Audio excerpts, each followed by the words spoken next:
7ஆம் வகுப்பு அறிவியற் பாடத்துல இருக்கிற தாவரங்களின் இனப்பெருக்கம் அப்படிங்கிற இந்த தலைப்பை சுத்தி ஒரு விரிவான ஆழமான அலசலை நம்ம செய்ய போறோம். கண்டிப்பா.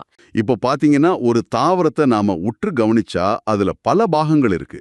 வேர், தண்டு, இலை, பூ, காய், கனி அப்படின்னு பல உறுப்புகள் இருக்கு. ம் ஒரு தாவரம் தன்னோட உயிரை தக்க வச்சுக்கவும் தன்னோட சந்ததியை பெருக்கவோ இந்த உறுப்புகளை எப்படி பிரிச்சு பயன்படுத்துது? இத ரொம்ப ஈஸியா 2 மாபெரும் பிரிவுகளா பிரிச்சிடலாம். ஒன்னு உடல உறுப்புகள், அதாவது வெஜிடேட்டிவ் பார்ட்ஸ். ஓகே. இன்னொன்னு இனப்பெருக்க உறுப்புகள், அதாவது ரீப்ரொடக்டிவ் பார்ட்ஸ். இந்த தாவரத்தோட வேர், தண்டு, இலை இந்த மூன்றும் உடல உறுப்புகள் அப்படின்னு சொல்லப்படுது. அப்போ இந்த உடல உறுப்புகளோட வேலை என்ன? இதோட முக்கிய வேலை செடிய உசுரோட வச்சிருக்கிறது தான். மண்ணிலிருந்து நீரையும் சத்துக்களையும் உறிஞ்சுறது. அப்புறம் சூரிய ஒளிய வச்சு உணவு தயாரிக்கிறது அன்றாட பணிகளை இந்த உறுப்புகள் தான் செய்யுது. அப்போ மலர்கள், கனிகள், விதைகள் ஆகியவை இனப்பெருக்க உறுப்புகள் அப்படின்னு வருமா? மிக சரியா புடிச்சிட்டீங்க. ஒரு தாவரம் தனது எதிர்கால சந்ததிய பெருக்கிறதுக்கு பயன்படுத்தும் உறுப்புகள் தான் இவை. அருமையான விளக்கம். செடியில பூக்குற மலர் தான் பின்னால கனியா மாறுது. அந்த கனிக்குள்ள பாதுகாப்பா ஒளிச்சு வைக்கப்பட்டிருக்கிற விதைகள் தான் தலைமுறை செடியை உருவாக்குது. இதுக்கு பேரு தான் இனப்பெருக்கம். அதாவது தாவரங்கள் தங்களோட எண்ணிக்கைய பெருக்கிக் கொள்ளும் மிக முக்கியமான நிகழ்ச்சி. இப்ப எனக்கு ஒரு டவுட். தர்பூசணி விதையிலிருந்து வளருது, உருளைக்கிழங்குக்கு ஏன் மலர்கள், கனிகள் தேவைப்படல? இங்கதான் தாவரங்களோட 2 வெவ்வேறு வியூகங்களை நாம புரிஞ்சுக்கணும். ஒன்னு பாலின பெருக்கம், மற்றொன்று பாலிலா இனப்பெருக்கம். அதாவது செக்ஷுவல் அண்ட் அசெக்ஷுவல் ரீப்ரொடக்ஷன். ஆமா, விதைகள் மூலமா ஒரு புது தாவரம் உருவானா அது பாலின பெருக்கம். இதுக்கு தர்பூசணி ஒரு சிறந்த எடுத்துக்காட்டு. இதுல மரபணுக்கள் கலக்குது. புரியுது. ஆனா விதைகள் இல்லாம தன்னிடம் ஏற்கனவே இருக்கிற வேர், தண்டு, இலை போன்ற உடல உறுப்புகள் மூலமாவே நேரடியா ஒரு புது தாவரத்தை உருவாக்கினா அது பாலிலா இனப்பெருக்கம்.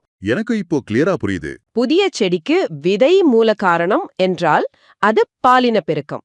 விதை இல்லாம வேர், தண்டு, இலை வழியாக உருவானால் அது பாலில்லா பெருக்கம். இவ்வளவுதான். அருமையான விளக்கம். விதை இருந்தால் பாலினம், இல்லைன்னா பாலில்லா பெருக்கம். அதே சமயம் இப்ப முருங்கை மரம் மாதிரி சில தாவரங்களை எடுத்துக்கிட்டீங்கன்னா அது விதையிலிருந்து வளரும், அதாவது பாலின பெருக்கம். அதே சமயம் அதோட ஒரு கிளைய வெட்டி நட்டாலும் வளரும், இது பாலிலா இனப்பெருக்கம். இயற்கை எப்போதுமே தனக்கு ஒண்ணுக்கு மேற்பட்ட வழிகளை திறந்துதான் வச்சிருக்கு. கேட்கவே வியப்பா இருக்கு. இதை ஈஸியா ஞாபகம் வச்சுக்க நான் ஒரு ஐடியா சொல்றேன். தேர்வுக்கு படிக்கிறவங்களுக்கு இது யூஸ்ஃபுல்லா இருக்கும். உடலுக்கு வேர், தண்டு, இலை. இனப்பெருக்கத்திற்கு மலர், கனி, விதை. சூப்பர். ரொம்ப எளிமையான யுக்தி இது. சரி, இனப்பெருக்கத்திற்கு விதையே முக்கியம் அப்படின்னா அந்த விதையை உருவாக்குற ஆரம்ப புள்ளியான மலர் எப்படி இயங்குது? உண்மைய சொல்லப்போனா ஒரு மலர் அப்படிங்கிறது அழகிற்காகவோ மனுஷங்களான நாம ரசிக்கிறதுக்காகவோ பரிணாம வளர்ச்சி அடைஞ்சதில்ல. அப்படியா? ஆமா, அது ஒரு மிக துல்லியமான பயாலஜிக்கல் மெஷின். ஒரு மலரோட உடற்கூறியலை நாம நல்லா புரிஞ்சுக்க அத 4 முக்கிய வட்டங்களா பிரிக்கலாம். 4 வட்டங்களா? இது ரொம்ப முக்கியம்னு நினைக்கிறேன். கொஞ்சம் விளக்கமா சொல்லுங்க. கண்டிப்பா. இப்போ ஒரு செம்பருத்தி அல்லது ஊமத்த மலர மனசுல கற்பனை செஞ்சுக்கோங்க. முதலாவது வட்டம் புள்ளி வட்டம், கேலிக்ஸ் அப்படின்னு சொல்வோம். ஓகே. ஒரு பூ மொட்டா இருக்கும்போது அதை சுத்தி மூடி இருக்கிற ஒரு பச்சை நிற அமைப்பை கவனிச்சிருக்கீங்களா? அதுதான் புள்ளி இதழ்களோட தொகுப்பு. ஆமா ஆமா, பூ விரியறதுக்கு முன்னாடி ஒரு பச்சை நிற ஜாக்கெட் மாதிரி அது மூடி இருக்கும். அது ஏன் பச்சையாவே இருக்கு? ஏன்னா அது வெறும் பாதுகாப்பு கவசம் மட்டும் இல்ல. மொட்டு பருவத்துல பூவுக்கு தேவையான உணவை சூரிய ஒளியிலிருந்து தயாரிச்சு கொடுக்கறதே அந்த பச்சை நிற புள்ளி இதழ்கள் தான். மொட்டு வளர்ந்து மலரா விரியிற வரைக்கும் ஒரு தாய போல அது பாதுகாக்குது. ஆத்தி, இது எனக்கு தெரியவே தெரியாது. மொட்டுக்குள்ளேயும் போட்டோசிந்தசிஸ் நடக்குதா? சரி, மொட்டு விரிஞ்ச உடனே நமக்கு தெரியுது அந்த வண்ணமயமான இதழ்கள் தானே. அதுதான் 2வது வட்டமா? சரியா சொன்னீங்க. அதுதான் அல்லி வட்டம், கரோலா. இது மலரோட ரொம்ப பிரகாசமான வாசனையான பகுதி. அல்லி இதழ்களோட தொகுப்பு தான் இது.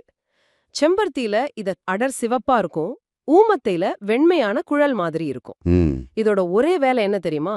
விளம்பரம் செய்யறது. விளம்பரம் செய்யறதா? யாருக்கு விளம்பரம் செய்யுது? பூச்சிகளுக்கும் பட்டாம்பூச்சிகளுக்கும். இனப்பெருக்கம் நடக்கிறதுக்கு இந்த பூச்சிகள் தான் கொரியர்கள் மாதிரி செயல்படுது. ஒரு செடியில இருந்து இன்னொரு செடிக்கு மரபணுக்களை சுமந்து போற வேலைய அவைமேல் தான் செய்யுது. அந்த பூச்சிகளை ஈர்க்கவே அல்லி இதழ்கள் இவ்ளோ வண்ணமயமாகவும் இனிய நறுமணத்தோடும் பரிணமிச்சிருக்கு. அப்போ அந்த அல்லி இதழ்கள் ஒரு பெரிய விளம்பர பலகை மாதிரி செயல்பட்டு இங்க தேன் இருக்கு வாங்க அப்படின்னு பூச்சிகளை கூப்பிடுது. பூச்சிகள் வந்து உட்காருது. சரி, உட்கார்ந்த பூச்சிக்கிட்ட ஒரு பொருளை கொடுத்து அனுப்பணுமே, அது எங்க நடக்குது? அங்கதான் நாம 3வது வட்டத்துக்கு போறோம். இதுதான் மகரந்தத்தாள் வட்டம், ஆண்ட்ரோஷியம். இது மலரோட ஆண் இனப்பெருக்க உறுப்பு. விளம்பரத்தை பார்த்து வர்ற பூச்சிகளோட உடம்புல ஒட்டிக்கிற அந்த பொட்டலம்தான் மகரந்தத்தூள். இந்த மகரந்தத்தூள் பூவுக்குள்ள எங்க இருக்கு? மலரோட மையப்பகுதியை சுத்தி மெல்லிய குச்சிகள் மாதிரி சில அமைப்புகள் இருக்கிறத பார்த்திருப்பீங்க. அது ஒவ்வொன்னும் ஒரு மகரந்தத்தாள். ஓகே. இதுல ஒரு மெல்லிய கம்பி மாதிரி பகுதி இருக்கும், அதுக்கு மகரந்த கம்பி அப்படின்னு பேரு. அதோட நுனியில ஒரு சின்ன பை இருக்கும், அது மகரந்த பை. இந்த பைக்குள்ளதான் தூள் போன்ற மகரந்த தூள் இருக்கும். இப்போ ஊமத்த மலரை நீங்க உற்று கவனிச்சீங்கன்னா அதுல சரியா 5 மகரந்த தாள்கள் மட்டுமே தனித்தனியா இருக்கிறத பார்க்கலாம். இது தேர்வுக்கு முக்கியமான பாயிண்ட். ஓ, அப்போ அந்த மகரந்தத்தூள் தான் ஆண் மரபணுக்களை சுமந்து போற கேப்சூல். இது கேட்கும்போதே ரொம்ப இன்ட்ரெஸ்டிங்கா இருக்கு. பூச்சியோட உடம்புல இந்த தூள் ஒட்டிக்கிச்சு. இது போய் சேர வேண்டிய இலக்கு எங்க இருக்கு? அதுதான் மலரோட மையப்பகுதியில கம்பீரமா வீற்றிருக்கிற 4வது மற்றும் இறுதியான வட்டம். அதோட பேரு சூலக வட்டம், கைனோஷியம். இதுதான் பெண் இனப்பெருக்க உறுப்பு. இந்த சூலக வட்டத்தோட அடிப்பகுதி கொஞ்சம் பருத்து காணப்படும். ஒரு பாதுகாப்பான பெட்டகம் மாதிரி இருக்கிற இதுக்கு பேருதான் சூர்ப்பை. இந்த சூர்ப்பைக்குள்ளதான் தாவரத்தோட முட்டைகள் இருக்கு. இதிலிருந்து தான் பிற்காலத்துல விதைகள் உருமாகப் போகுது. இந்த சூர்ப்பைக்கு மேலே ஒரு நீண்ட மெல்லிய குழல் மாதிரி பகுதி இருக்கும். அதோட பேரு சூலகத்தண்டு. அந்த தண்டோட உச்சியில சூலக முடி இருக்கும். கொஞ்சம் இருங்க, நான் இதை கற்பனை செஞ்சு பார்க்கறேன். அப்போ அந்த சூலக முடி அப்படிங்கிறது ஒரு ஹெலிபேட் மாதிரி செயல்படுதா? மிகச்சரியான கற்பனை. அது ஒரு லேண்டிங் பேடு தான். ஆனா அது கொஞ்சம் ஒட்டும் தன்மையுடைய பசை போன்ற திரவத்தால் சூழப்பட்டிருக்கும். ஏன் அப்படி ஒட்டுற மாதிரி இருக்கு? ஏன்னா காத்துல பறந்து வர்ற மகரந்த தூள்களோ அல்லது பூச்சிகளோட கால்கள்ல ஒட்டிக்கிட்டு வர்ற மகரந்த தூள்களோ இந்த சூலக முடியில விழுந்தா அவை வழுக்கி கீழே விழுந்துடாம கெட்டியா பிடிச்சுக்கணும் இல்லையா? அதுக்காகத்தான் அந்த ஒட்டும் தன்மை. இயற்கையோட நுட்பமான பொறியியலை பாருங்க. மகரந்த தூள் அந்த சூலக முடியில வந்து ஒட்டிக்குது. அப்புறம் என்ன ஆகும்? அது எப்படி அந்த பெட்டகமான சூர்ப்பை அடையுது? அங்கதான் உண்மையான மேஜிக் நடக்குது. சூலக முடியில ஒட்டிக்கிட்ட மகரந்த தூள் ஒரு நுண்ணிய குழாய அந்த சூலக தண்டு வழியா கீழ அனுப்புது. ஒரு சுரங்கப்பாதை மாதிரி அது மெல்ல மெல்ல இறங்கி அடிப்பகுதியில இருக்கிற சூர்ப்பைய அடைஞ்சு அங்குள்ள முட்டையோட இணையுது. வாவ்! இது நடந்த பிறகுதான் அந்த மலரோட வேலையே முடியுது. புள்ளி வட்டம், அள்ளி வட்டம் எல்லாம் காஞ்சி கீழே விழுந்துடும். அந்த சூர்ப்பை மட்டும் பருத்து வளர ஆரம்பிக்கும். ஒரு நிமிஷம், அப்படியென்றால் அந்த சூர்ப்பை தான் நாம சாப்பிட்ற கனியா மாறுதா? சந்தேகமே வேண்டாம். ஒரு தாவரத்தோட மலர் எதாக மாறுது அப்படின்னா அது கனியாதான் மாறுது. தாவரத்தோட விதைகள் அந்த சூர்ப்பையிலிருந்து தான் உருவாகுது. சுருக்கமா சொன்னா, நீங்க ஒரு பழத்தை சாப்பிடும்போது நீங்க சாப்பிடுறது ஒரு தாவரத்தோட பருத்த சூர்ப்பையதான். நாம இப்போ மலரோட 4 வட்டங்களையும் பார்த்துட்டோம். புள்ளி, அள்ளி, மகரந்தத்தாள், சூலகம். எல்லா பூக்களிலும் இந்த 4 வட்டங்களும் கட்டாயம் இருக்குமா? ஒருவேளை ஏதேனும் ஒன்னு குறைஞ்சா என்ன ஆகும்? மிக அருமையான கேள்வி. இங்கதான் மலர்களோட வகைகள் பத்தி நாம தெரிஞ்சுக்கணும். ஒரு மலர்ல நாம இப்போ பார்த்த 4 வட்டங்களும் முழுமையா இருந்தா அது முழுமையான மலர் அப்படின்னு சொல்லப்படும். முழுமையான மலர்கள் பொதுவா இருபால் மலர்களா இருக்கும். அதாவது பைசெக்சுவல் ஃப்ளவர்ஸ். கரெக்ட். இந்த 4 வட்டங்கள்ல ஏதேனும் ஒன்று குறைந்து காணப்பட்டா அது முழுமையற்ற மலர். இவை பொதுவா ஒருபால் மலர்களா இருக்கும். ஓஹோ. அதாவது சூலக வட்டம் இல்லாம மகரந்தத்தாள் வட்டம் மட்டும் இருந்தா அது ஆண் மலர். மகரந்தத்தாள் வட்டம் இல்லாம சூலக வட்டம் மட்டும் இருந்தா அது பெண் மலர். மஞ்சரி அப்படிங்கிறது பல மலர்கள் ஒன்றிணைந்து காணப்படும் ஒரு பெரிய தொகுப்பு. இதுக்கு மிக சிறந்த உதாரணம் நம்ம அனைவரும் அறிந்த சூரியகாந்தி. ஒரு நிமிஷம், நீங்க என்ன சொல்ல வர்றீங்க? சூரியகாந்தி அப்படிங்கிறது ஒரு பூ இல்லையா? இல்ல, நாம சூரியகாந்திய ஒரு பெரிய ஒற்றை பூ அப்படின்னு தான் நினைச்சுக்கிட்டு இருக்கோம். ஆனா நடுவுல கருப்பாகவும் சுத்தி மஞ்சள் நிற இதழ்களுடனும் இருக்கிற அந்த அமைப்பு ஒரு தனி மலர் இல்ல. அது நூற்றுக்கணக்கான மிகச்சிறிய பூக்களோட ஒரு மாபெரும் கூட்டமைப்பு. வாட்? ஆமா, ஒவ்வொரு மஞ்சள் இதழும் ஒரு பூ. நடுவுல இருக்கிற ஒவ்வொரு சின்ன விதை போன்ற அமைப்பும் ஒரு பூ.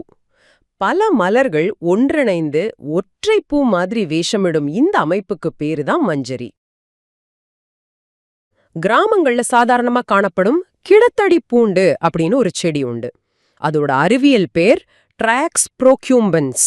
அதோட பூவும் ஒரு தனி மலர் இல்ல, அதுவும் பல பூக்கள் சேர்ந்த ஒரு மஞ்சரி தான். ஓஹோ. இதுல இன்னொரு சிறப்பு தகவல் என்னன்னா, இந்த தாவரத்தோட இலைச்சாற்றை எடுத்து வெட்டுக்காயங்கள்ல வச்சா காயம் ரொம்ப சீக்கிரமா குணமாகும். அதனால இத வெட்டுக்காய பூண்டு அப்படின்னு சொல்வார்கள். ஒரு சந்தேகம் இருக்கு. கேளுங்க, என்ன சந்தேகம்? இப்ப பூசணி மாதிரியான தாவரங்கள்ல ஒரு பால் மலர்கள் தான் பூக்குதுன்னு படிச்சிருக்கோம். அதாவது ஒரு பூவுல ஆண் உறுப்பு மட்டுமே இருக்கும், இல்லனா பெண் உறுப்பு மட்டுமே இருக்கும் இல்லையா? ஆமா, சரியா சொன்னீங்க. யூனிசெக்சுவல் ஃபிளாஸ்ன்னு சொல்லுவோம். இந்த மலர்களுக்கு கால்களோ சிறகுகளோ கிடையாது.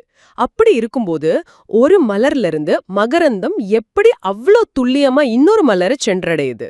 இதுல தான் இயற்கையோட மிகப்பெரிய போக்குவரத்து வலைப்பின்னல் இருக்கு. இத புரிஞ்சிக்க நாம முதல்ல மகரந்த சேர்க்கை, அதாவது பாலினேஷன் அப்படிங்கிற நிகழ்வோட அடிப்படைக்கு போகணும். ஓ, பாலினேஷன். சரி. இதுல 2 மிக முக்கியமான உத்திகளை தாவரங்கள் கையாளுது. ஒன்னு தன் மகரந்த சேர்க்கை, இன்னொன்னு அயல் மகரந்த சேர்க்கை. தன் மகரந்த சேர்க்கைன்னா தனக்குள்ளேயே நடக்கிறது தானே? ஆமா, இது ரொம்பவும் பாதுகாப்பான ஒரு வழி. ஒரு மலரோட மகரந்த பையில இருக்கிற மகரந்த தூள் எந்த ரிஸ்க்கும் எடுக்காம அதே மலரோட சூலக முடிய, அதாவது ஸ்டிக்மாவை அடையிறது. ரொம்ப சிம்பிளா முடிஞ்சிருது. கண்டிப்பா. இதுக்கு அதிக மகரந்த தூளோ இல்ல தேனீக்கள் மாதிரியான வேறு உயிரினங்களோட உதவியோ தேவைப்படாது.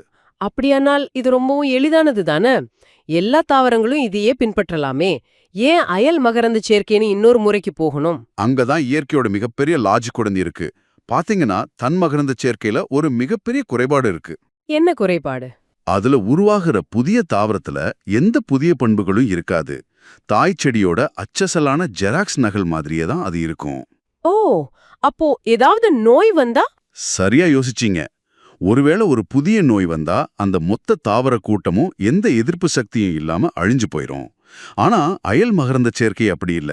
அதுல என்ன நடக்குது? ஒரு மலரோட மகரந்த தூள் அதே இனத்தை சேர்ந்த வேறொரு மலரோட சூலக முடிய அடையிறது தான் அயல் மகரந்த சேர்க்கை. இப்படி செல்றதால 2 வெவ்வேறு மலர்களோட மரபணுக்கள் ஒன்னு சேரும். ஆஹா, அப்போ புதிய பண்புகள் கிடைக்கும். ஆமா, புதிய வீரியமான பண்புகள் கொண்ட தாவரங்கள் உருவாகும். மகரந்த சேர்க்கை அப்படின்னா தனக்குள்ளே நடக்கிறது. அதனால எந்த புதிய வித்தியாசமும் வராது, தூளும் அதிகமா வீணாகாது. கரெக்ட். அதே அயல் அப்படின்னா அயலார் அல்லது வெளியாள் தொடர்புன்னு வச்சுக்கலாம். புதிய பண்புகள் வரும், ஆனா வெளியாளோட பயணிக்க வேண்டியிருக்கிறதால நிறைய மகரந்த தூள் வீணாகும். அதனால தாவரம் நிறைய உற்பத்தி செய்ய வேண்டியிருக்கும். ரொம்ப அருமையான மெமரி ட்ரிக். நடக்குது அப்படிங்கிறதுல சிலிர்ப்பூட்டும் ரகசியங்கள் நிறைய இருக்கு. அப்படியா? உதாரணத்துக்கு இப்ப நெற்பயிரை எடுத்துக்குங்க. அங்க எந்த பூச்சியும் தேவையில்லை. மெல்லிய காத்து அடிச்சாலே போதும், நெல் மலர்கள் அசைஞ்சு தன் மகரந்த சேர்க்கை நடந்துரும். ஓ, காத்து மூலமா நடக்குது. ஆமா, ஆனா தக்காளி செடி அப்படி கிடையாது. தக்காளிக்கும் தன் மகரந்த சேர்க்கை தான் தேவை. ஆனா அதுல இருக்கிற மகரந்தம் அவ்வளவு எளிதா வெளியே வராது. ஒரு நிமிஷம், தக்காளிக்குள்ளேயே தான் மகரந்த சேர்க்கை நடக்கணும்னா அதுவும் நெற்பயிர் மாதிரியே காத்துலயே நடந்துடலாமே, அதுக்கே பூச்சிகள் வரணும்? அதுதான் பஸ் பாலினேஷன், அதாவது அதிர்வு மகரந்த சேர்க்கைன்னு சொல்லுவாங்க. பஸ் பாலினேஷனா? ஆமா, தக்காளியோட மகரந்தம் ஒரு சின்ன குழாய்க்குள்ள ரொம்ப பாதுகாப்பா பூட்டப்பட்டிருக்கும். தேனீக்கள் அந்த பூவின் மேல உட்கார்ந்து தங்களோட சிறகுகளை வினாடிக்கு 100கணக்கான முறை அதிரச் செய்யும். வாவ், 100கணக்கான முறையா? அது மட்டும் இல்ல, குறிப்பா சொல்லணும்னா மிடில் சி அப்படிங்கிற ஒரு இசைக்குரலோட அதிர்வெண்ல அந்த தேனி ரீங்காரமிட்டால் மட்டுமே தக்காளியோட மகரந்த குழாய் திறக்கும். அட, பாஸ்வேர்ட் மாதிரி. ஆமா, உப்பு ஜாடியிலிருந்து உப்பு கொட்டுற மாதிரி மகரந்தம் தேனியோட மேல கொட்டும். நம்பவே முடியல. ஒரு பூ தன்னோட மகரந்தத்தை வெளியிடுறதுக்கு ஒரு குறிப்பிட்ட அதிர்வெண்ண ஒரு பாஸ்வேர்டு மாதிரி பயன்படுத்துதான். இயற்கை எப்போதுமே ஆச்சரியம்தான். அப்படியானா நான் முதல்ல கேட்ட பூசணி அல்லது ஆப்பிள், ஸ்ட்ராபெரி மாதிரியான செடிகள் என்ன செய்யும்? அவை முழுவதுமா அயல் மகரந்த சேர்க்கையை தான் நம்பி இருக்கு. தேனீகளும் வண்ணத்து பூச்சிகளும் அந்த மலர்கள்ல இருக்கிற தேனை குடிக்கிறதுக்காக வரும். அப்படி தேனை குடிக்கும் போது அதோட கால்கள், இறக்கைகள், அப்புறம் வயிற்று பகுதியில மகரந்தம் தூள் ஒட்டிக்கும். அந்த பூச்சி அடுத்த மலருக்கு போகும்போது இந்த மகரந்தம் அந்த புதிய மலரோட சூலக முடியில உதிர்ந்துரும். ஓ, இதுதான் இயற்கையோட மிகச்சிறந்த சரக்கு போக்குவரத்துன்னு சொல்றீங்க. சரியா சொன்னீங்க. சரி, இப்ப மகரந்தத் தூள் சூலக முடிய வெற்றிகரமா அடைஞ்சிடுச்சுன்னு வச்சுக்குவோம். அதுக்கப்புறம் என்ன நடக்கும்? இது ஒரு முக்கியமான கட்டம். நான் இதை இப்படி புரிஞ்சுக்கிறேன். அதாவது மகரந்தத் தூள் உட்கார்ந்ததும் அங்கிருந்து மகரந்தக் குழல், அதாவது போலன் டியூப்னு சொல்லக்கூடிய ஒரு பிரத்யேக நெடுஞ்சாலையை அது உருவாக்குது. சரியா? ஆமா, மிகச்சரி.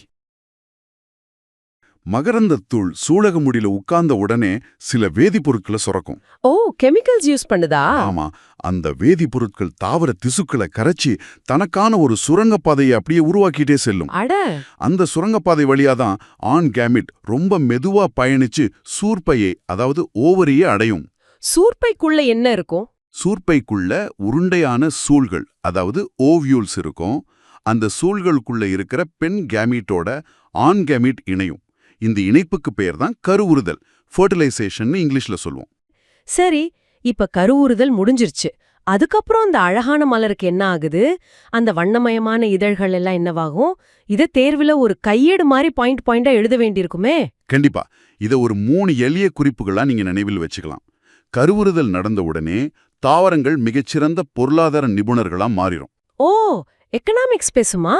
ஆமா, ஆற்றல வீணாக்காது.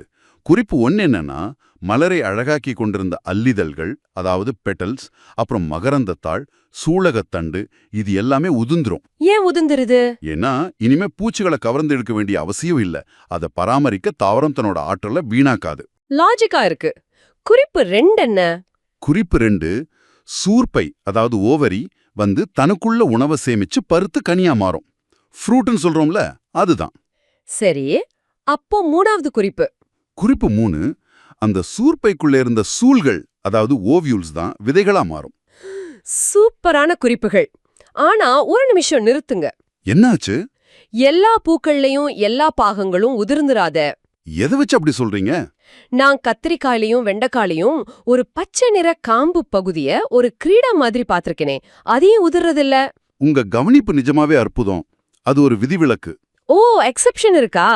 ஆமா, கத்தரி மற்றும் வெண்டைக்கால இருக்கிற அந்த பச்சை நிற பகுதிக்கு புள்ளிதழ்கள், அதாவது கேலிக்ஸ்னு பேரு. கனி உருவான பின்பும் அந்த புள்ளிதழ்கள் உதிராம கனியோட ஒட்டியே இருக்கும். இதத்தான் நாம காம்புன்னு சொல்றோம் இல்லையா? ஆமா, இது தேர்வுல அடிக்கடி கேட்கப்படுற ஒரு முக்கியமான வினா. இத கண்டிப்பா ஞாபகம் வச்சுக்கணும். இதை நிச்சயம் நினைவில் வச்சுக்கிறேன். சரி, கனி அப்படின்னு சொல்லும்போது மாம்பழம் ஒரு மாதிரி இருக்கு, பட்டாணி வேற மாதிரி இருக்கே, இது ஏன்? கனிகளோட அமைப்பை வச்சு அவைகளை ரொம்ப எளிதா வகைப்படுத்தலாம். இப்ப மாம்பழத்தை எடுத்துக்கிட்டீங்கன்னா, அது ஒரே ஒரு விதையை கொண்ட தனி முற்று பெற்ற கனி. உள்ள ஒரே ஒரு பெரிய கொட்டை இருக்கும். ஆமா, அதோட வெளிப்பகுதியும் சதைப்பகுதியும் தான் நாம சாப்பிடுறது. ஆனா பட்டாணிய பாருங்க, அது சதைப்பற்றுள்ள கனி கிடையாது. ஆமா, அது ஒரு உரை மாதிரி தானே இருக்கும். கரெக்ட். பல விதைகளை உள்ளடக்கிய ஒரு மூடிய அரை மாதிரியான அமைப்பு அது. சீதாப்பழம் இன்னும் சுவாரஸ்யமானது. சீதாப்பழத்துல என்ன ஸ்பெஷல்? அது பல சிறு கனிகள் ஒன்னா சேர்ந்து உருவாகும் திரள் கனி, அக்ரிகேட் ஃப்ரூட்னு சொல்வோம். பல சிறிய பூக்களோட பகுதிகள் இணைந்து ஒரே பழமா மாறுகின்ற அற்புதம் அது. கனிகள் மற்றும் விதைகளை பத்தி பேசும்போது உலகத்தோட மிகப்பெரிய விதை இரட்டை தேங்காய், டபுள் கோகோனட்னு சொல்லுவாங்க. இது ஷேஷல்ஸ் தீவுகள்ல மட்டுமே வளரக்கூடியது. இதோட நீளம் பாத்தீங்கன்னா 12 அங்குலம், எடை சுமார் 18 கிலோ. ரொம்ப பிரம்மாண்டமானது. ஆமா, ஆனா எனக்கு என்ன கேள்வினா, ஏன் ஒரு விதை இவ்ளோ பெருசா இருக்கணும்? அதுக்கு ஒரு பரிணாம காரணம் இருக்கு. இந்த விதைகள் கடல்ல விழுந்து பல மாசங்கள் மிதந்து பல 1000 கிலோமீட்டர்கள் கடந்து வேறொரு தீவை சென்றடையணும். அவ்ளோ தூரம் பயணம் செய்யணுமா? ஆமா, அந்த நீண்ட பயணத்துக்கு தேவையான அத்தனை உணவையும் தண்ணீரையும் அந்த விதை தனக்குள்ளேயே சேமிச்சு வச்சிருக்கணும். அதனாலதான் அது அத்தனை பிரம்மாண்டமா இருக்கு. இயற்கையோட கணக்கீடு நிஜமாவே வியர்க்க வைக்குது. அது மட்டும் இல்ல, சொல்லுங்க. பெரிய விதைய பத்தி பேசணும். அதே போல உலகத்தோட மிகச்சிறிய விதை எது தெரியுமா? ஆர்கிட் விதையா? சுமார் 35 மில்லியன், அதாவது 3.5 கோடி விதைகளை சேர்த்தாலே அதோட எடையே வெறும் 25 கிராம் தான் இருக்கும். என்னது, 3 கோடி விதைகள் சேர்ந்தாலும் 25 கிராம் தானா? ஆமா. ஏன் இவ்ளோ சிறியதா இருக்கணும்னு பாத்தீங்கன்னா, ஆர்கிட் செடிகள் அடர்ந்த காடுகள்ல உயரமான மரங்களோட கிளைகள்ல தான் வளரும். கீழே மண்ணுல வளராது. அதனால அதோட விதைகள் தூசிய போல ரொம்ப லேசா இருந்தாதான் மெல்லிய காத்துல பறந்து சென்று வேறொரு மரத்தோட கிளையில ஒட்டிக்க முடியும். ஆச்சரியம். சரி, இப்ப வேற ஒரு கோணத்துல யோசிப்போம். என்ன கோணம்? இனப்பெருக்கம் என்றாலே ஆண், பெண் இரு பாலினமும் சேரணும், விதைகள் உருவாகணும் தானே படிச்சிருக்கோம். ஆனா விதைகள் இல்லாமலும் தாவரங்கள் பெருகுதா? ஒரு தாவரத்தை அப்படியே வெட்டி போட்டாலும் அது எப்படி மீண்டும் முளைக்குது? இதுதான் தாவரங்களோட மிகப்பெரிய தற்காப்பு சக்தி. இதத்தான் பாலில்லா இனப்பெருக்கம், அதாவது ஏசெக்சுவல் ரீப்ரொடக்ஷன்னு சொல்றோம். பாலில்லா இனப்பெருக்கமா? ஆமா, இதுக்கு எந்த துணையும் தேவையில்ல, விதையும் தேவையில்ல. இது ஒரு 4 முக்கிய வகைகள்ல நடக்குது. முதல் வகை என்ன? முதல் வகை உடல் இனப்பெருக்கம், வெஜிடேட்டிவ் ரீப்ரொடக்ஷன்னு சொல்வோம். இதுல தாவரத்தோட வேர், தண்டு அல்லது இலை மூலமாவே புதிய தாவரம் உருவாகிறோம். இலையிலிருந்து கூடவா? ஆமா, உதாரணத்துக்கு உருளைக்கிழங்குல இருக்கிற குழிவான கண் அல்லது மொட்டிலிருந்து புதிய செடி வளரும். அதே போல கரும்பு அப்புறம் சேனைக்கிழங்கு அதனுடைய தண்டு பகுதியிலிருந்தே முளைச்சிரும். ஓ, இதனாலதான் விவசாயிகள் உருளைக்கிழங்க துண்டுகளா வெட்டி மண்ணுல புதைக்கிறாங்களா? இது கிட்டத்தட்ட ஒரு குளோனிங் முறை மாதிரியே இருக்கே. ஆமா, 100% குளோனிங் தான். சரி, ரெண்டாவது வகை என்ன? ரெண்டாவது முட்டு விடுதல், பட்டிங் அப்படின்னு சொல்லுவாங்க. நீங்க பேக்கரியில வாங்குற பன், கேக் எல்லாம் ரொம்ப மென்மையா இருக்க காரணம் ஈஸ்ட் எனப்படும் ஒரு செல் உயிரி தான். ஈஸ்ட் கேள்விப்பட்டிருக்கேன். இந்த ஈஸ்ட் தனக்குள்ளேயே ஒரு சின்ன மொட்டை உருவாக்கும். அந்த மொட்டு படிப்படியா வளர்ந்து தாய் செல்லிலிருந்து பிரிஞ்சு புதிய செல்லா மாறி அந்த மாவு முழுவதையும் புளிக்க செஞ்சிரும். ஓ, நம்ம சமையலறையிலேயே இப்படி ஒரு அறிவியல் அற்புதம் நடக்குதா? சரி, அடுத்த மூணாவது துண்டாதல், அதாவது ஃப்ராக்மெண்டேஷன். குளங்கள்ல பச்சை நிறத்துல பாசிகளை பார்த்திருப்பீங்க. ஆமா, தண்ணி மேல மிதக்குமே. குறிப்பா ஸ்பைரோகைரா அப்படிங்கிற பாசி நீளமான நூல் வடிவத்துல இருக்கும். இது முதிர்ச்சி அடையும் போது சிறு சிறு துண்டுகளா உடைஞ்சிரும். உடைஞ்சு செத்து போயிராதா? நாம அப்படிதான் நினைப்போம். ஆனா உடைந்த ஒவ்வொரு துண்டும் ஒரு புதிய பாசியா வளர ஆரம்பிச்சிரும். அட, வெட்ட வெட்ட வளரும் அரக்கண போல. இதுக்கு அழிவே கிடையாதா? அது இயற்கை கொடுத்த வரம். சரி, நான்காவது வகை என்ன? நான்காவது மிக முக்கியமான தற்காப்பு உத்தி, ஸ்போர் உருவாதல். ஸ்போரா? அது என்ன? எப்போதெல்லாம் தண்ணீர் பற்றாக்குறை, அதிக வெப்பம் மாதிரியான சாதகமற்ற சூழ்நிலைகள் வருதோ அப்போதெல்லாம் பெரணிகள், பாசிகள் மற்றும் பிரயோஃபைட்கள் தங்களை பாதுகாத்துக்கு ஸ்போர்களை உருவாக்கும். ஓ, பெரணிகள்னா டெரிடோஃபைட்ஸ்னு சொல்லுவோமே, அதுவா? ஆமா, இந்த ஸ்போர்கள் ஒரு பயாலஜிக்கல் டைம் கேப்சூல் மாதிரி செயல்படும். பல மாசங்கள் அல்லது வருஷங்கள் கூட அந்த ஸ்போர்கள் எந்த வளர்ச்சி இல்லாம அப்படியே பாதுகாப்பா இருக்கும். அப்போ எப்போதான் வளரும்? எப்போ மழை பெய்து சூழ்நிலை சாதகமா மாறுதோ அப்போ இந்த ஸ்போர்கள் முளைச்சு புதிய தாவரத்தை உருவாக்கும். அதாவது உருளைக்கிழங்கு உடல் இனப்பெருக்கம், ஈஸ்ட் மொட்டு விடுதல், ஸ்பைரோகைரா பாசி துண்டாதல், காய்ந்த வறண்ட நிலை வந்தால் ஸ்போர் உருவாதல். எப்படி, எளிதா புரியுதா? ரொம்ப அருமை. சமையலறையில நாம அன்றாடம் பாக்குற சுவைத்து சாப்பிட்டுக்கிற வெங்காயம் உண்மையிலே ஒரு இலை அப்படின்னும், நாம ரொம்ப விரும்பி சாப்பிட்ற உருளைக்கிழங்கு வேர் கிடையாது, அது ஒரு தண்டு அப்படின்னும் யாராவது உங்ககிட்ட சொன்னா நீங்க நம்புவீர்களா? எல்லா வேர்களுமே தண்ணிய உறிஞ்சிற வேலையை மட்டும் செய்யறதில்ல. ஓ, வேற என்ன செய்யும்? சில தாவரங்கள் எதிர்காலத்துல வறட்சி வரலாம், இல்லனா உணவு கிடைக்காம போகலாம் அப்படிங்கறத முன்கூட்டியே உணர்ந்துக்குது. அதனால தங்களுக்கு கிடைக்கிற அதிகப்படியான உணவை தங்களோட வேர்கள்லயே சேமிக்க தொடங்குது. இதனால அந்த வேர்கள் ரொம்ப தடித்தும் பருத்தும் மாறிடும். அப்படியா? சரி, அது எப்படி வெவ்வேறு வடிவங்கள்ல இருக்கு?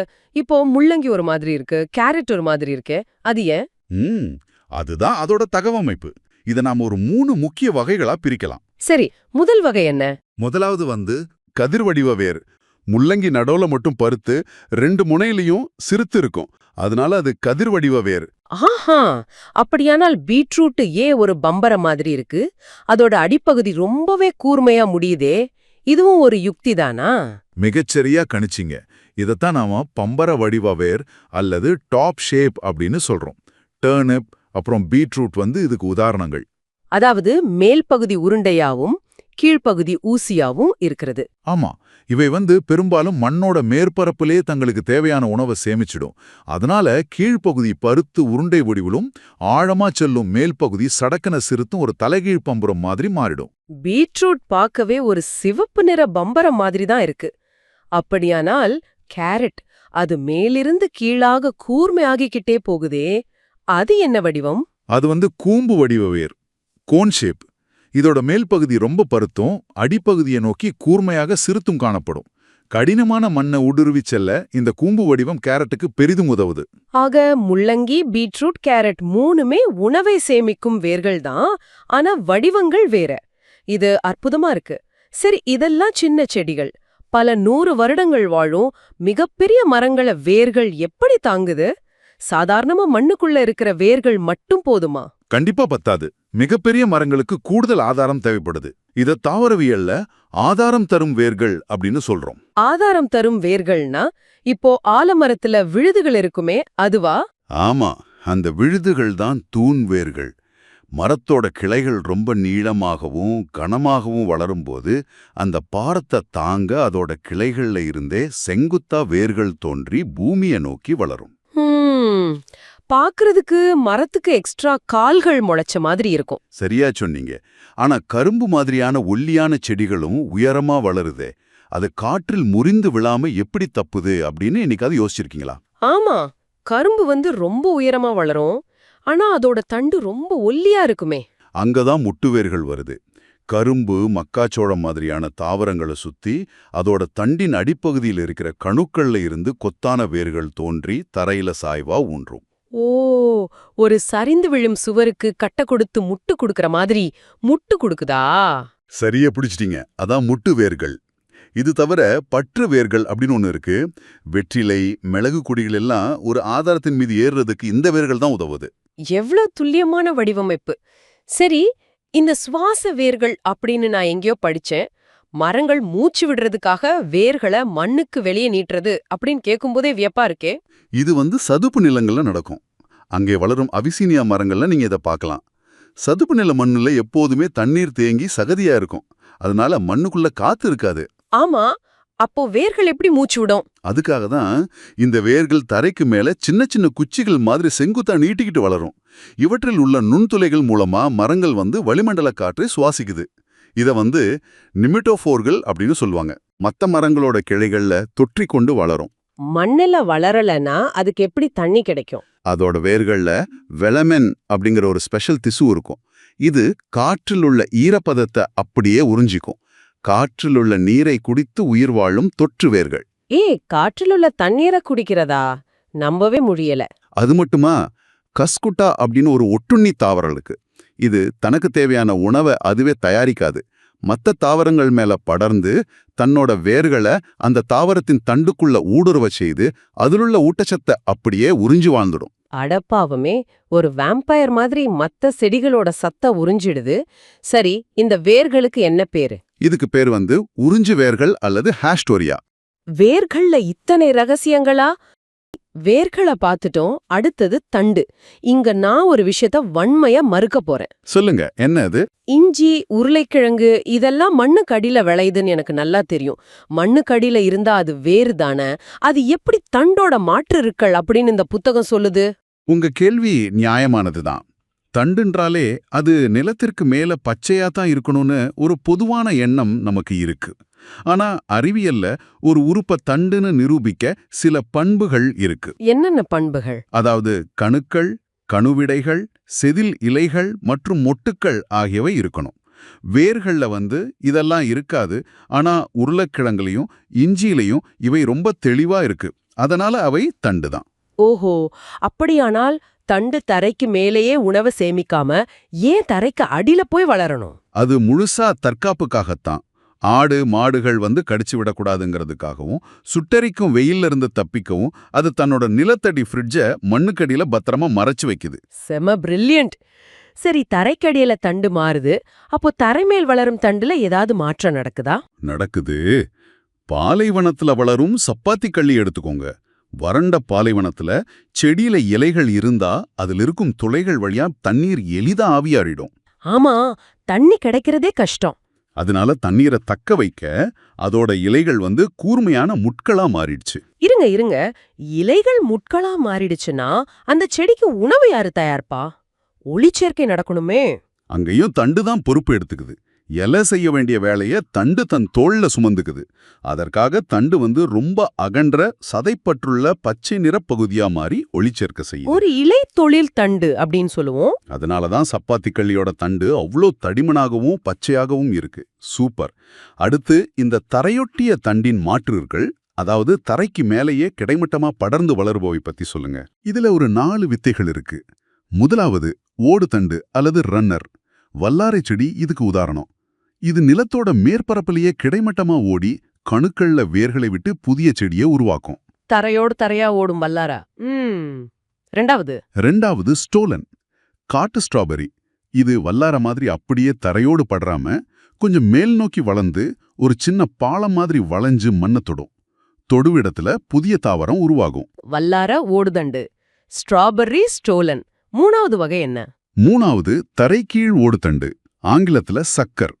கிறிசாந்தியமம் செடியில மண்ணுக்கடியில ஒரு சிறிய கிளை தோன்றி நிலத்தடி வழியா சென்று சற்று தள்ளி மேல் நோக்கி வளர்ந்து புதிய தாவரமா வெளியே வரும். ஒரு திருட்டுத்தனமான ஊடுருவல் மாதிரி இருக்கு. நாலாவது குட்டையான ஓடு தண்டு அல்லது ஆஃப்செட். நீர்நிலைகள்ல மிதக்கும் வெங்காயத் தாமரை இதுக்கு உதாரணம். தண்ணீர் மேல் மிதக்கணுங்கிறதால இதோட தண்டு குட்டையாகவும் பஞ்சு போல தடித்த கணுவிடை பகுதியையும் கொண்டிருக்கும். இப்போ நம்ம ரொம்ப எதிர்பார்த்த தரைக்கீழ் தண்டின் மாற்றுருக்கள், அந்த நிலத்தடி ஃப்ரிட்ஜ் வகைகளை பத்தி கொஞ்சம் சொல்லுங்க. தரைமேல் தண்டுகள் தொடர்ந்து வளரும் தன்மை கொண்டவை. ஆனா இந்த தரைக்கீழ் தண்டுகள் வரம்புடைய வளர்ச்சி கொண்டவை. அதாவது ஒரு குறிப்பிட்ட அளவு மட்டுமே வளரும். இதுல 4 முக்கிய வகைகள் உண்டு. முதலாவது வகை என்ன? முதலாவது மட்டநில தண்டு. இஞ்சி மற்றும் மஞ்சள் இதற்கான உதாரணங்கள். இவை கணுவிடைகளோடு தடுத்து ஒரு குறிப்பிட்ட வடிவம் இல்லாம மண்ணுக்கு கீழே கிடைமட்டமா படர்ந்து வளரும். இஞ்சிய பாக்கும்போதே அதோட வடிவமற்ற தடிமன் புரியுது. ரெண்டாவது கந்தம், சேனைக்கிழங்கு, சேப்பன்கிழங்கு ஆகியவை உதாரணங்கள்.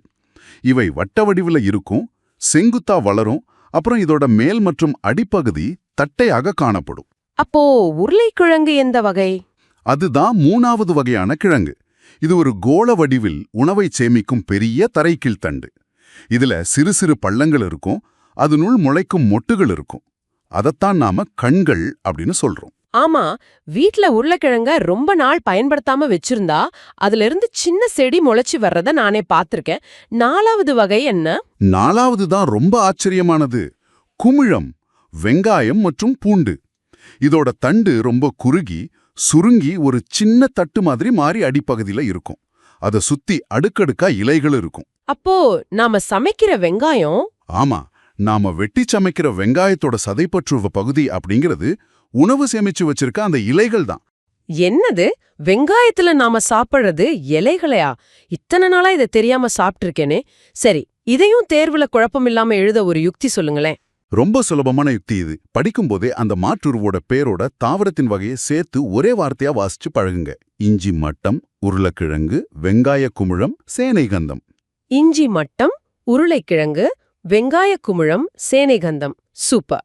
ஆக வேர்கள், தண்டுகள் எல்லாமே சூழலுக்கேற்ப தங்களை உருமாற்றிக்குது. அப்படியானால் இலைகளுமா தங்களை இப்படி மாத்திக்குது? 100க்கு 100 உண்மை. சப்பாத்தி களியில நீர் ஆவியாவதை தடுக்க இலைகளே முட்களா மாறி இருக்குன்னு முன்னாடியே பார்த்தோம் இல்லையா? அது மட்டும் இல்லாம வேறு பல ஆச்சரியமான வேலைகளையும் இலைகள் செய்யுது. வேறென்ன மாதிரியான மாயாஜாலங்கள் இலைகள்ல நடக்குது? பற்றுக்கம்பிகள் பத்தி தெரியுமா? தண்டு மெலிதா இருக்கிற ஏறு கொடிகளுக்கு சூரிய ஒளிக்காக மேலே ஏற வேறு ஏதோட ஆதரவாக தேவைப்படும். அப்போ இலைகள் அல்லது இலையின் பகுதிகள் ஸ்பிரிங் மாதிரியான பற்றுக்கம்பியா மாறி கொடி மேலே ஏற உதவுது. எந்த செடியில இத பார்க்கலாம்? குளோரியோசா சூப்பர்பா, அதாவது செங்காந்தல் செடியில இலையோட நுனிப்பகுதி அப்படியே பட்டுக்கம்பியா மாறும். அதுவே பைசம் சட்டிவம் அப்படிங்கிற பட்டாணி செடியில நுனி சிற்றிலைகள் பட்டுக்கம்பியா உருமாறும். செங்காந்தல்ல இலையின் நுனி, பட்டாணியில நுனி சிற்றிலைகள். அருமை. இந்த இலைத்தொழில், இலைக்காம்பு அப்படின்னு ஒன்னு இருக்கே, அது என்ன? அது ஒரு தந்திரமான வேலை. அகேஷியா ஆரிகுலிஃபார்மஸ் அப்படிங்கிற தாவரத்துல சாதாரண இலைகள் சீக்கிரமே உதிர்ந்துரும். அதனால இலை செய்ய வேண்டிய வேலையை செய்ய இலைய தாங்கி பிடித்திருக்கும் காம்பு பகுதி அகன்று ஒரு இலை போலவே மாறிடும். இதத்தான் ஃபில்லோட் அல்லது இலைத்தொழில் இலைக்காம்பு அப்படின்னு சொல்றோம். இலைக்காம்பே இலை மாதிரி வேலை செய்தா இயற்கை எவ்ளோ புத்திசாலி. ஆனா எனக்கு ரொம்ப பிடிச்சது இந்த மாமிசம் உண்ணும் தாவரங்கள் தான். நிஜத்திலே ஒரு செடி பூச்சிகளை சாப்பிடுது அப்படிங்கறது எதற்காக, எப்படி வேலை செய்யுது? மண்ணுல நைட்ரஜன் சத்து இல்லாத பகுதிகளில் வளரும் தாவரங்களுக்கு இது ஒரு பெரிய சிக்கல். அந்த சத்தை பெற நெப்பந்தஸ் போன்ற தாவரங்கள்ல இலைகள் ஒரு குடுவை மாதிரியும் அதோட முனி ஒரு மூடி மாதிரியும் மாறிடும். குடுவை மாதிரி மாறிடுமா? ஆமா, அந்த குடுவையோட நிறமும் தேனும் பூச்சிகளை ஈர்த்து உள்ள தள்ளிடும். உள்ள வழுக்கும் சுவர் இருக்கும், அதனால பூச்சியால வெளியே வர முடியாது.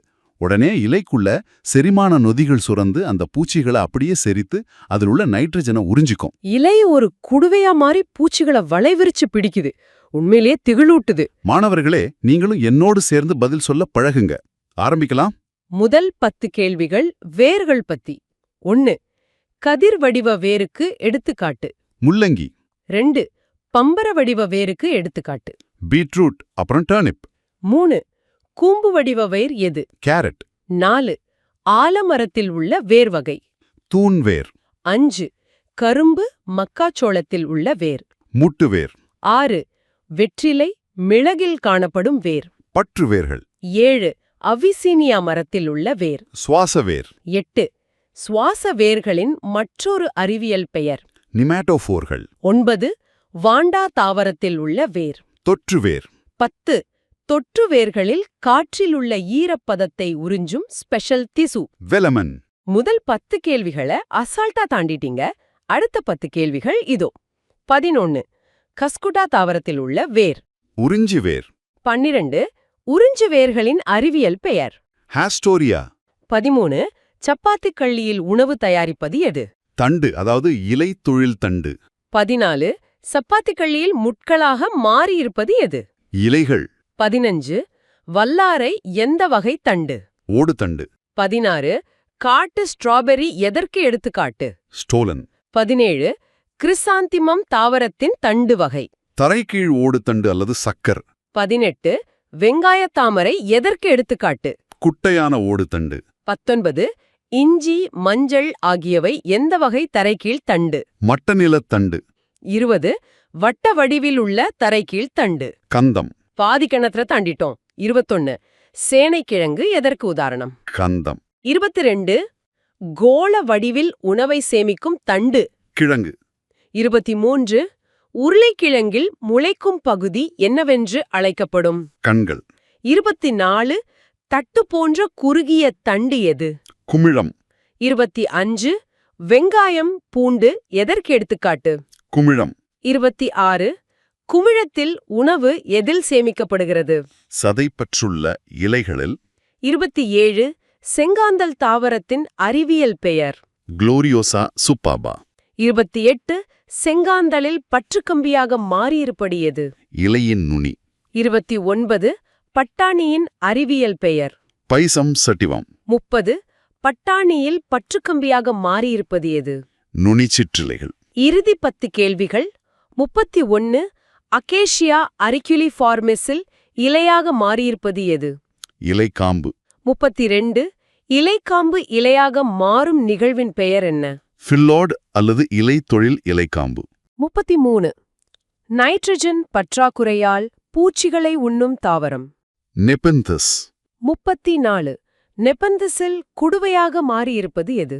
இலைகள். 35. குடுவைக்குள் இருக்கும் பூச்சிகளை செரிக்க உதவுவது எது? செரிமான நொதிகள். 36. முள்ளங்கியின் வடிவம் என்ன? கதிர் வடிவம். 37. தரைக்கீழ் தண்டுகளின் வளர்ச்சி வரம்புடையதா அல்லது வரம்பற்றதா? வரம்புடையது. 38. கஸ்குட்டா என்பது என்ன வகையான தாவரம்? ஒட்டுண்ணி தாவரம். 39. மூச்சுவிடும் வேர்கள் எந்த வகையான நிலங்களில் வளரும்? சதுப்பு நிலங்களில். 40. உணவை சேமிக்கும் ஆணி வேரின் 3 மாற்றுருக்கள் எவை? கதிர், பம்பரம், அப்புறம் கூம்பு. வாவ், பிரமாதம். வேர், தண்டு, இலை என்பவை தாவரத்தின் எவ்வகை உறுப்புகள்? உடல உறுப்புகள்.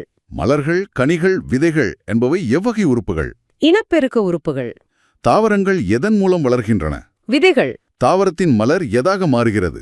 கனியாக. தர்பூசணி தாவரம் எதிலிருந்து உருவாகிறது? விதைகளிலிருந்து. உருளைக்கிழங்கு தாவரம் எதிலிருந்து உருவாகிறது? தண்டுக்கிழங்கிலிருந்து. தண்டுக்கிழங்கு என்பது எவ்வகை உறுப்பு? உடன உறுப்பு. தாவரங்கள் தங்கள் எண்ணிக்கையை அதிகரிக்கும் நிகழ்ச்சிக்கு என்ன பெயர்? இனப்பெருக்கம். முருங்கை மரம் எதன் மூலம் உருவாகிறது? விதைகள் மற்றும் போத்து நடுதல். விதைகள் மூலம் தாவரங்கள் உருவாகும் நிகழ்ச்சி பாலினப்பெருக்கம். விதைகள் இல்லாமல் பிற வழிகளில் நடைபெறும் இனப்பெருக்கம் பாலிலா இனப்பெருக்கம். ஒரு மலரிலிருந்து விதைகள் உருவாகும் நிகழ்ச்சி பாலினப்பெருக்கம். அருமை. அடுத்த கேள்வி, பூமொட்டினை முழுவதும் மூடியுள்ள பசுமை நிற அமைப்பு புள்ளி இதழ். புள்ளி இதழ்களின் தொகுப்பு எவ்வாறு அழைக்கப்படுகிறது? புள்ளிவட்டம்.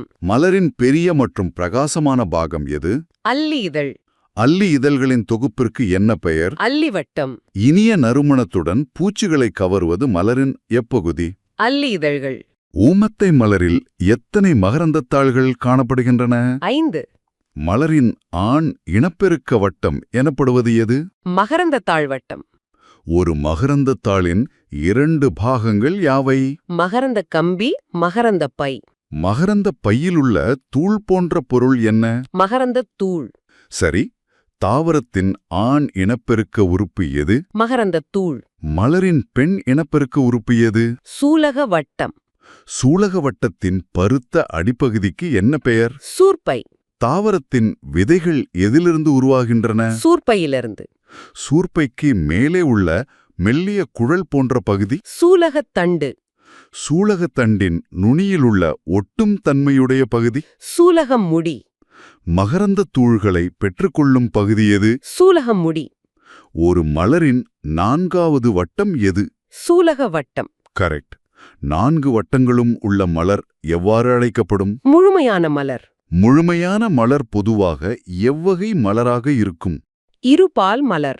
4 வட்டங்களில் ஏதேனும் இல்லாத மலருக்கு என்ன பெயர்? முழுமையற்ற மலர். முழுமையற்ற மலர் பொதுவாக எவ்வகை மலராக இருக்கும்? ஒரு பால் மலர். ஒரு பால் மலரின் 2 வகைகள் யாவை? ஆண் மலர், பெண் மலர். சூலக வட்டம் இல்லாமல் மகரந்தத்தால் மட்டுமுள்ள மலர். ஆண் மலர். மகரந்தத்தால் வட்டம் இல்லாமல் சூலக வட்டம் மட்டுமுள்ள மலர். பெண் மலர். பல மலர்கள் ஒன்றிணைந்து காணப்படும் தொகுப்பிற்கு என்ன பெயர்? மஞ்சரி. தனிமலர் அல்லாத மஞ்சரிக்கு ஒரு சிறந்த எடுத்துக்காட்டு. சூரியகாந்தி. கிணற்றடி பூண்டு என்பதன் அறிவியல் பெயர் என்ன? ட்ரையாக்ஸ் ப்ரோக்யூம்பன்ஸ். கடைசி கேள்வி. வெட்டுக்காயங்களை குணமாக்கும் இலைச்சாறு கொண்ட தாவரம் எது? வெட்டுக்காய பூண்டு அல்லது கிணற்றடி பூண்டு. பிரமாதம். கேள்வி 1. ஆண் மற்றும் பெண் உறுப்புகளைக் கொண்ட மலர். இருபால் மலர். 2. பூசணி எவ்வகை மலர்?